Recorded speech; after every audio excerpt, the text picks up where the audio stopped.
Apakah Nabi Sulaiman berbicara dengan burung hudhud menggunakan bahasa Arab sebagaimana di Al-Quran? Tidak, dan bahasa burung ya. Ya kalau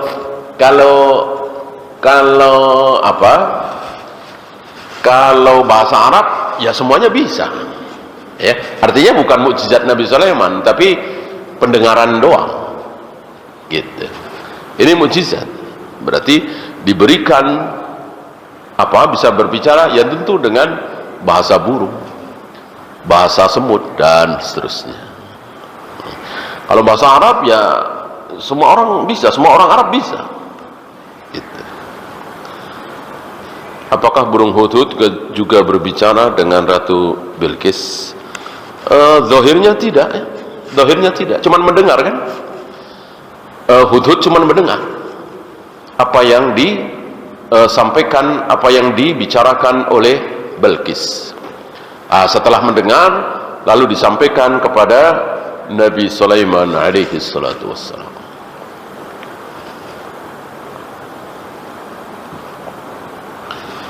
Siapakah sosok yang mendatangkan singgasana tersebut? Apakah seorang nabi? Bukan ya. Katakan di sini. Ya.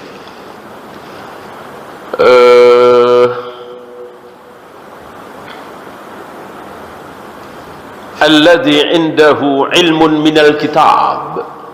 Seseorang yang punya ilmu dari Alkitab. Ya. Kalau nabi tentu disebut nabi, rasul disebut rasul. Tidak, ya. Tapi bisa melakukan itu. Ya insya Allah Nabi Sulaiman kalau mau langsung sendiri bisa.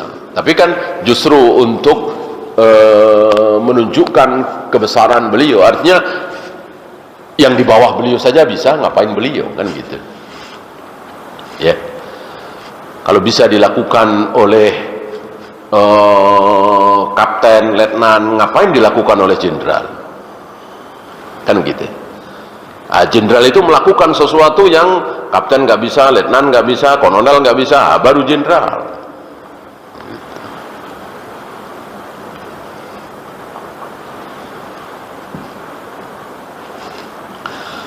Apakah Alkitab yang dimaksud tadi adalah wahyu dari Allah? Iya, apalagi. Cuman kan hari itu kan para nabi, para rasul itu kan susul menyusul, tidak seperti umat kita. Udah Nabi Muhammad saja, nggak ada yang lain. Hari itu kan bisa dari sini, bisa dari sini. Gitu. Ya Nabi Musa aja bertemu dengan Nabi Harun, bertemu dengan Yusha bin Nun. Kan semuanya Nabi semua. Walaupun waktu itu Yusha bin Nun belum jadi Nabi. Gitu ya.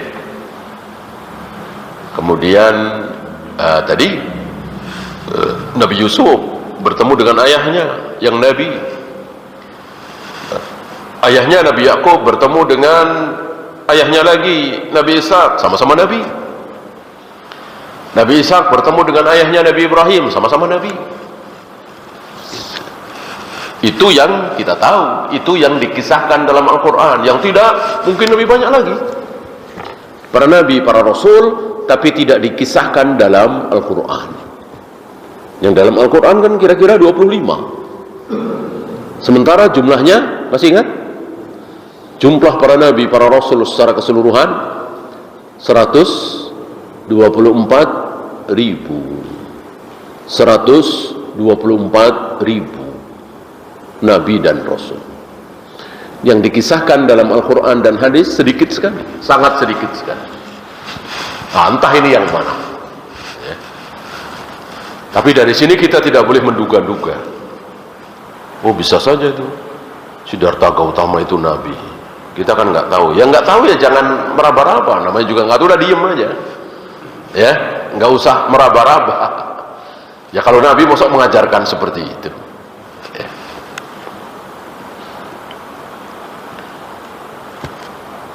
Jika rukuk dan sujud lama, apakah bacaan rukuk dan sujudnya lebih dari sekali atau 3 kali? Iya.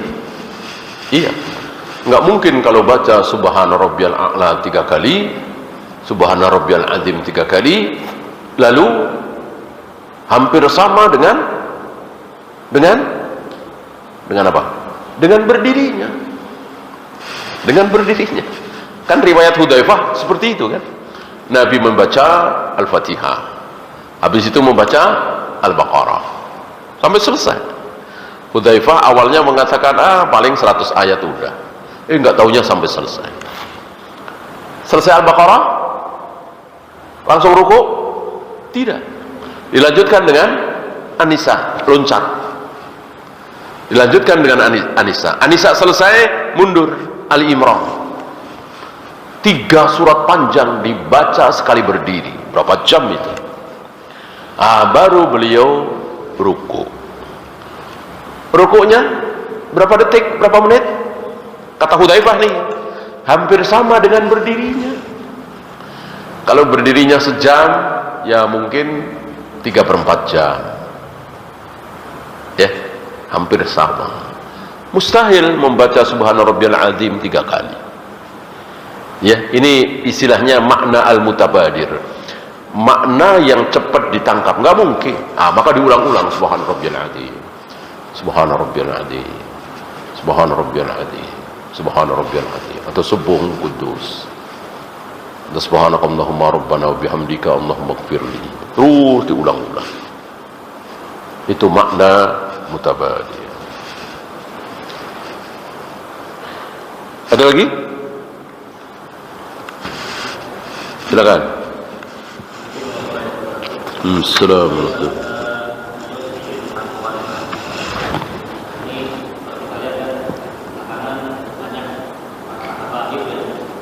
Klaim dirinya sebagai pewaris atau seorang nabi.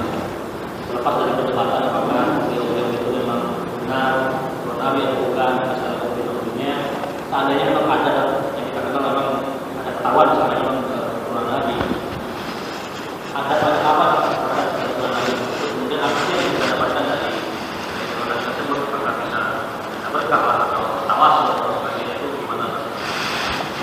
Cinta. Ya, siapa sih yang nggak cinta dengan Fatimah, Hasan, Husain, anaknya, cucunya? Saya kira nggak usah disuruh ya, kita cinta. Cintanya membabi buta? Tentu tidak. Taruhlah ketika Husain, ya kan? Husain nih, kita bahas aja Husain langsung kan, cucu Nabi. Sudah dinasehati kan Husain sama siapa?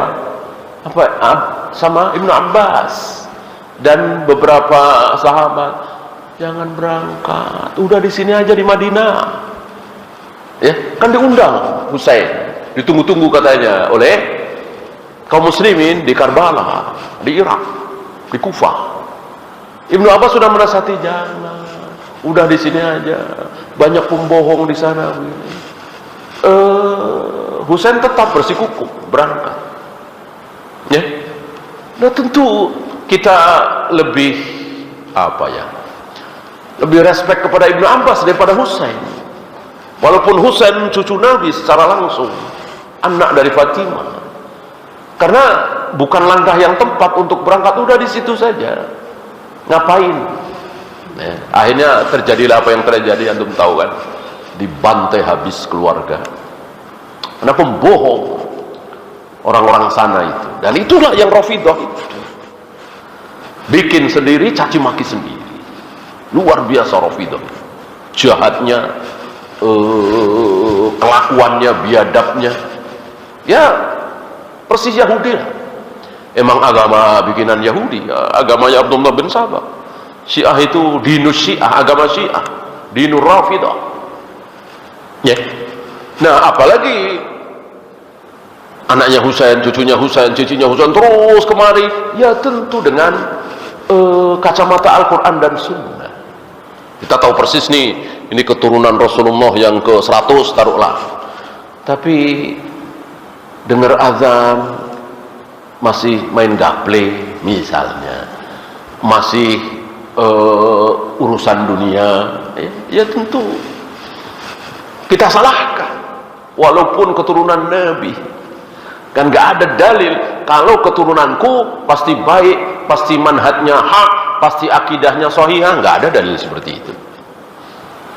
Ya, bahkan ada anak Nabi langsung kafir. Siapa? Langsung anaknya kafir. Siapa?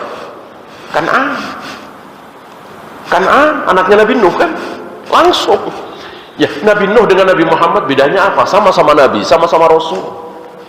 Ketika anaknya Nabi Nuh ada yang kafir, tentu nggak tertutup kemungkinan anak Nabi Muhammad atau ya anaknya jelas sudah nggak ada ya, keturunannya ya nggak tertutup kemungkinan. Kecuali ada sabda Nabi, anak Nabi Nuh dan nabi-nabi yang lain bisa jadi kafir. Anakku, keturunanku nggak mungkin. Nah, tunggu dalil. Kalau ada, baru sami'na wa ta'na. Kalau nggak ada, tetap kita berpedoman kepada Al-Quran dan Sunnah. Adapun mencintai Ahlul Bait, jelas. Jika kita tahu bahwa si fulan termasuk Ahlul Bait, kita cinta. Persis seperti ucapan Imam Ahmad terhadap anaknya Imam Syafi'i. Anaknya ya, bukan Imam Syafi'i. Aku mencintai engkau, kata Imam Ahmad.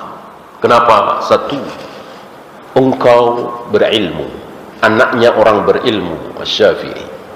Engkau seorang muslim. Nah, satu lagi, engkau Ahlul Bait. Imam Syafi'i kan Ahlul Bait. Gitu. Ini anaknya. Ya sekedar mencintai. Tidak kemudian mengkultuskan sebagaimana hari ini. Cium tangan bolak-balik, bahkan ada yang cium kaki, ya, ada yang jalannya harus jongkok. Tidak seperti itu. Wallahu a'lam.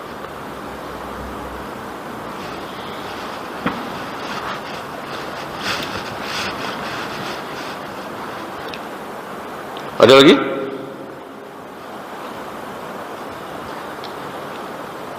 Kalau tidak ada, kita akhiri.